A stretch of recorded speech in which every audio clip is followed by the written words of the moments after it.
Now I gonna pick all that up.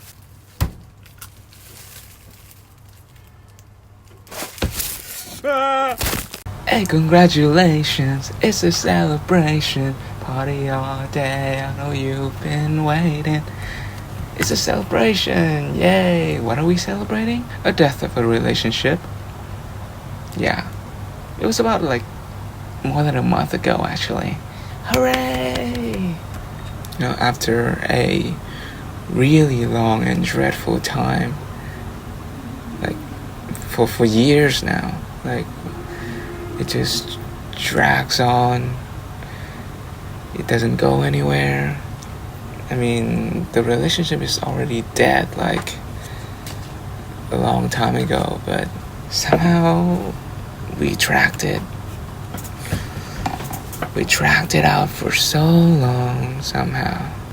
It is kind of for the sake of the both of us, actually. We do live on kind of bad terms. I don't really know. We are never ever ever getting back together.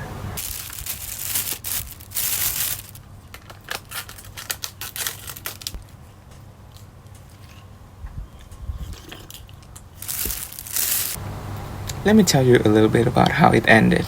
After a really, really long and dragged out time of nothingness, pretty much, I actually gave the person an ultimatum.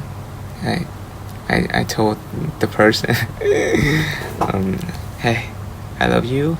I want to work things out. I don't like the fact that we continuously ignore our problems and not resolve it and not come to a conclusion to have a better understanding of each other. I want to work things out. I want to resolve our issues that we have with each other. I mean, if the relationship is not gonna progress in any ways, it's pretty much dead. I really want to work things out. I really want to resolve any issues that we have, to understand our differences.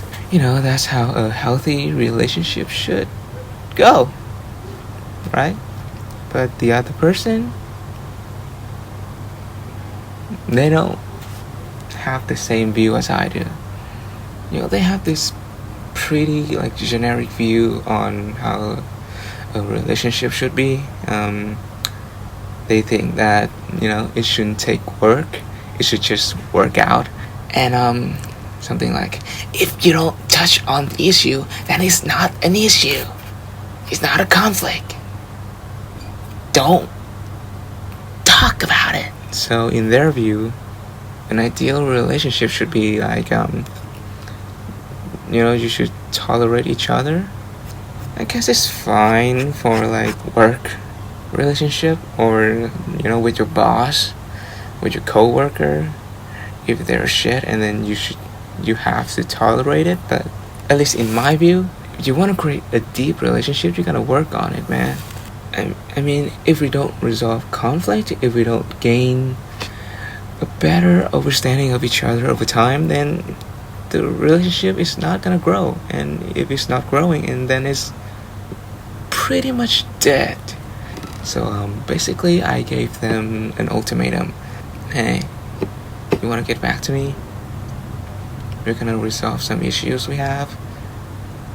I know it's gonna be hard for you and for me, but I know you understand.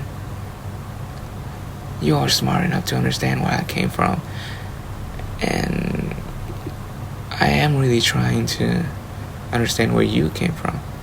And if you don't agree to do that, then I'm gonna unfriend you. So we don't appear on each other's life, on each other's mind. We get to relieve a mental weight. We can drop it so we can focus on living our lives. And I truly hope that you could at least try and get back to me in a few days. God fucking damn it, I'm talking from my memory. Like, I deleted all the messages. They try to avoid conflict. I try to resolve the issues that we have. They don't want to talk about it. They don't want to bring it up. They want to just let it be. And I'm like, if you're gonna let it be, then, you know, as I said, the relationship is not growing. And if it's not growing, then it's... So I'm gonna help us get over this pretty much.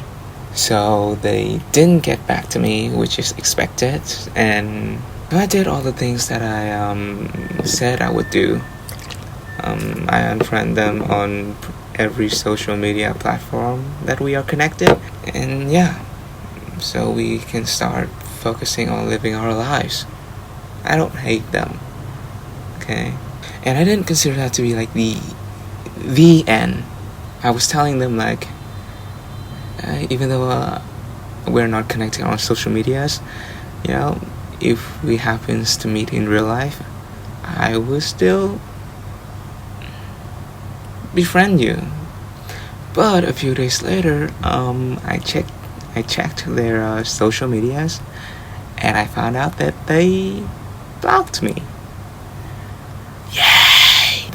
You know, they're so narcissistic and so egotistical that they'll be like, oh, this man is cutting tie with me. No, he can't have the upper hand. No, I have to. I am the one who have control. I have to be the one who's better. You know, and their ego couldn't stand the fact that I'm the one cutting ties this time. So they have to do something. You know, they fucking block me. Which is good because now, every time I post something on social media, I don't have to worry about them seeing this shit. Which is cool. Still, I don't hate them. After all that, I don't hate them. To set the record straight. It was such a relief. You know, there's no more days of headaches or arguing, fighting. There are hours that just went on for days. You know, the mental capacity is now freed. I am now able to focus my life on other things, focus on other people that actually loves me and I actually love. Actually, that implies that I never loved them to begin with. I do, but it was just difficulty expressing my thoughts. I do love them. I do still love them. It's just that, you know what I mean. You know, finally I'm free. Finally I'm free from all the pain and all the headaches, all the heavy feelings that me only feels. It was just terrible. And boy am I happy that that was over. Now it's time to grieve. What is grieving? Because grieve, I don't think there's a word in Vietnamese for grief. Google says that to grieve is to feel or express great sadness. Why do we have to do that? Because if we don't feel our emotions, if I don't feel my emotions, I wouldn't understand what I'm feeling. I wouldn't be able to process all of this. And I wouldn't be able to move on, to move forward. So grieving is important. And basically those emotions will keep you stuck in the past if you don't process them and then free up that energy. Okay, so how do we do that? So, according to Dr. K over here from Healthy Gamer GG, the process of grief, or mourning rather. First, accepting the loss. I could be in denial. I could be like, oh no, maybe it's not over. Maybe there's still a chance. Maybe we can still meet again.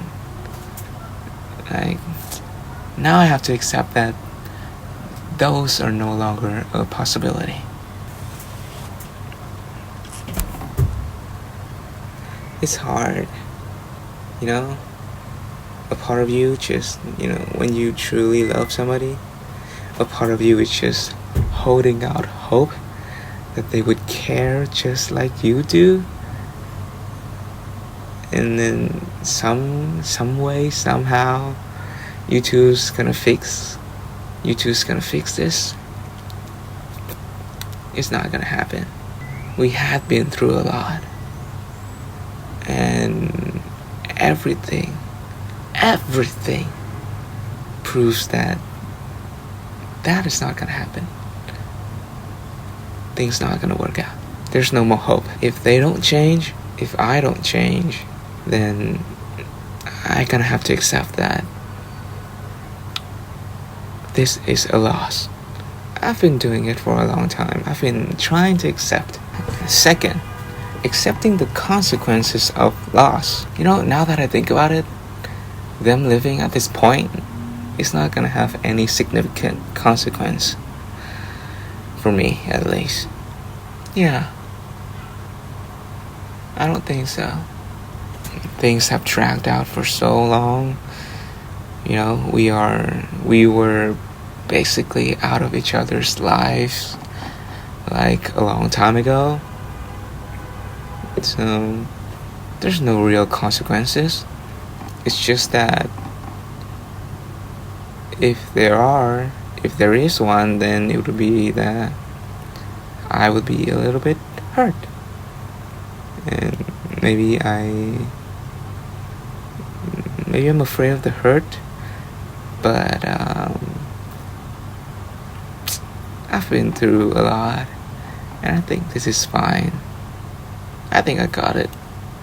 Number 3, change our identity. People have this prejudice that our identity comes from within, but nah. Actually, our identity comes from the outside. It's like when you think that you're smart, or you think that you're funny. You are only smart and only funny if and only if there are people that are not funny and not smart. Does that make sense? I know it's counterintuitive, but everything about our identity is from the outside. And so, does my identity depend on this person somehow? Nah. Change our relationship to the object of loss. Restore the capacity to thrive and look into the future with happiness and optimism. Consequences of the loss. Now my life would change. There will no longer be arguments. They were no longer them, pretty much. No more arguments. No more presence in each other's lives. Accepting the loss. The resilient desire to patch things up, that hope, just gonna let it go. Change my identity. Basically how I feel when I interact with them. Our sense of identity doesn't have to be people calling you smart, or people calling you funny, or people complimenting for being so good at Valorant. Those are identities, verbally, but it could be how you internally feel. For example, your partner is sick and you take care of them. It gives you this identity of being good and kind. So I have to process how I feel, how I felt. Now things gonna change. It's like when you go outside, you see something that reminds you of them. You can no longer talk to them about that. You can no longer do all the things that you used to do with them and with things that are related to them. And so that's gonna change. I think I intuitively know what to do or what to feel, what to think. But to verbalize it here, to articulate it here in English is pretty rough. TLDR, I grieve, I mourn, I move on. I don't forget them. I move on with them as a part of me.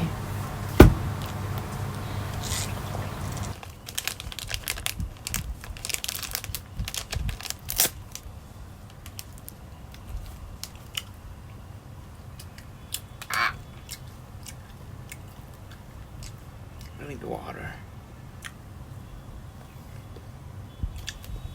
I need water. Moving on, I will grieve. I am now going to grieve myself.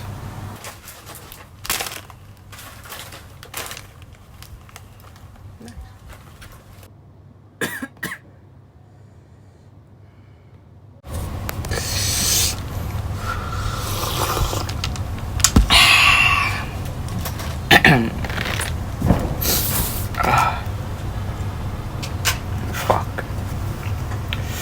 Shit, that's hot.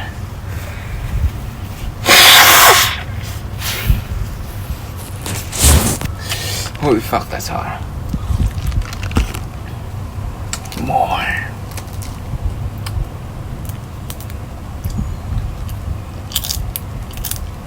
I'm gonna grieve the perfect version of myself. I'm gonna grieve all the time that I've lost.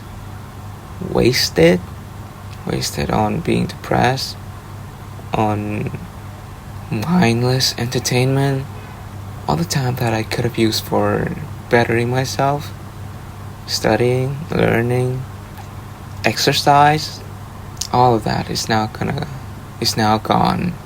Now I'm gonna have to see myself as I truly am. You know, I am that which that I am, whatever that is. You know, I am not the perfect version of me that I want to be. I am not the past me who was younger and dumber. I am me, right now, right here, emerge.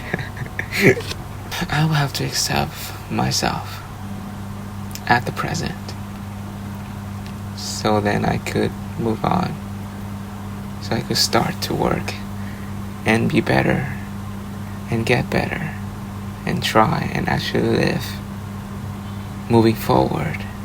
I'm pretty pathetic. It's not negative self-talk, it's actually facts. I'm actually pretty pathetic. I am no longer smart. I am no longer gifted. I'm pretty dumb. You know, I have trouble focusing and trouble with procrastinating, with laziness. My ability on basically every field that I involved in is not good. It's not even good. I don't have any studying skills. I don't exercise very often. I'm fat and depressed. And I'm gonna be doomed if I don't start working, grinding now. I'm still pretty emotionally immature. Not immature. I think I know what's right and wrong emotionally. I know what to feel.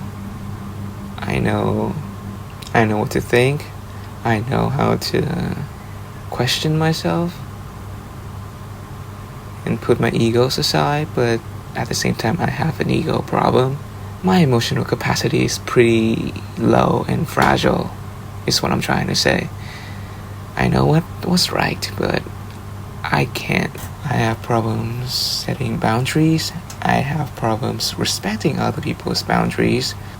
I'm still hurt, and that could affect me and my actions towards other people. So I should be aware of that. I'm not great, is what I'm trying to say. I'm not even decent as a human being. It's really hard to accept that you're not good, that you're not great, as your brain imagined you to be. Your ego and your brain, it creates a perfect image of you, like in the future, where you're dominant and basically a genius, rich and famous. And then it imposes that image on you, the current you, and you just live in that fantasy. Now I gotta accept the fact that I'm not that perfect version. Oh yeah, I also have problems with self-esteem, self-confidence, self-love. So now that I accept it, yeah, no, I shouldn't say that. I am nowhere near accepting my current self. It's gonna take time. But now that I'm beginning to accept me, hopefully, no, I will actually start taking actions to move forward better in the future.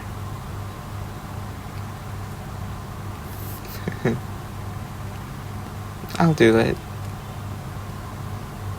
I'll wake up early. I'll study. I'll do the work. It's gonna be hard as shit. It's gonna be fucking hard. But I am that witch that I am. And that's okay. And I could thrive. It's gonna be painful. It's gonna be hard. But I'm hopeful for the future. I'm hopeful that I could become the perfect image that my brain has created. It's not too late.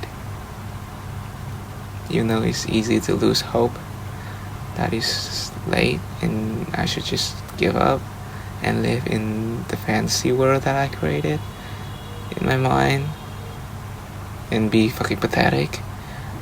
But nah, I refuse. I am not good. I am not gifted. I am dumb. And that's okay. That's okay. Now what are you gonna do about it? What am I gonna do about it?